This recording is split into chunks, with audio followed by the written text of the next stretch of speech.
Izimpawu zomuntu onesiphiwo samaphupho. Kukhona umuntu lokuphupha ngoba nakho kukhona umlayezo lokumele awuthole noma lokumele wehliselwe kuwo uwasi. Bese kuba khona-ke umuntu onesiphiwo samaphupho. Isiphiwo sakhe nje ukuthi makwalala khona into la ibonakho.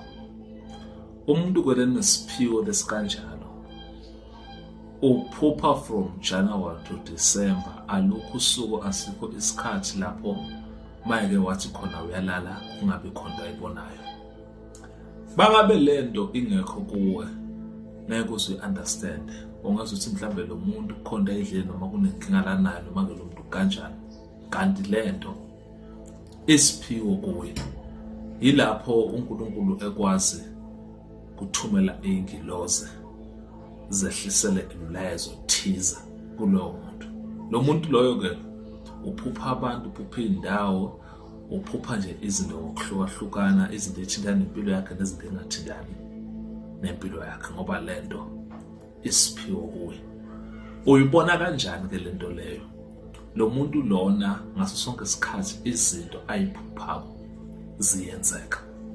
Uphupha izinto zingakenzeki, aphuphe izinto ezenzeka. Bese kuthi kungekudala abe nephupho lento thiza.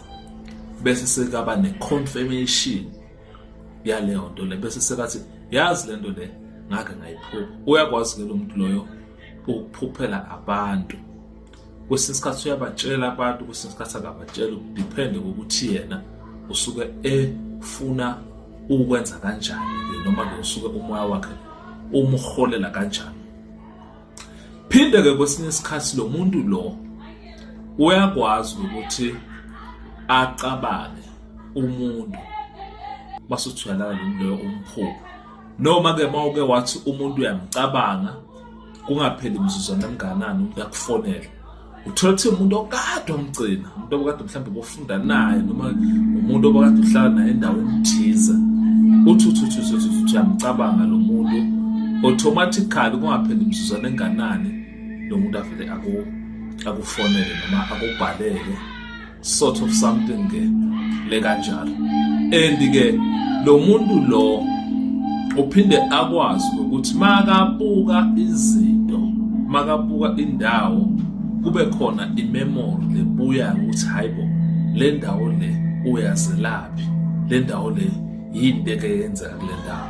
Ibe ingekho into lekenza kule ndawo ngokuthi mhlawumbe wafika kuyo waphupha le ndawo lena akafiki kuyo.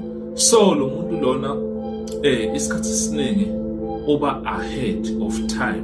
Isikhathi esiningi makwenzeka izinto uba ngazuthi yena bekazi ukuthi vele izinto lezi zizokwenzeka. Mangabe khona into ozokubona kuba khona ifeeling evele imtshele noma ke lento lena ifile nje ikhulume kana ithi asokucheck sibani ukhona ethile lenzakala khona. Nangampela makasi lo muntu loyo uyamchecka afike vele athule ukuthi lo muntu loyo uyagula noma ke ukhona ke into thize lephela ngokwenza kanjalo. So yamlula ke loyo muntu loyo. Ilesi sithunywa lesisilakuye lesisuke sikhuluma sibone siveza lezi zinto lezi simbonisa. Ihamba ke lento lena ke ibese ke iku-attractela izimpi. Uma umuntu lophupha kuba nezimpi, kuba nokuhlaseleka ngoba le ngilosi lena iyahamba kwesinye isikhathi iyobona izinto lokungamele ngabe uyazibona. Bese uthola ukuthi banikazi bazo lezo zinto sebayabona ukuthi kukhona umuntu lekasenokubona izinto zethu. Bese ke lapho usiqinisa uthola to experience imithwebulu. So experience imithwebulu lento lena yokuboniswa yokuphupha uyayivikela ngoba mawuyitshela nje uzophupha nje uyeke kanjani uphupheke kanjani ihamba bese seyavaleka ugcina sekuyihistory kubona ukuthi wena umuntu okwazi ukuphupha izinto zenzeka izinto uyibona bese ke sebayivalile bayithwebile bayivala ngoba wena uzoba umuntu logcina uhamba ubona izinto lekungamele ke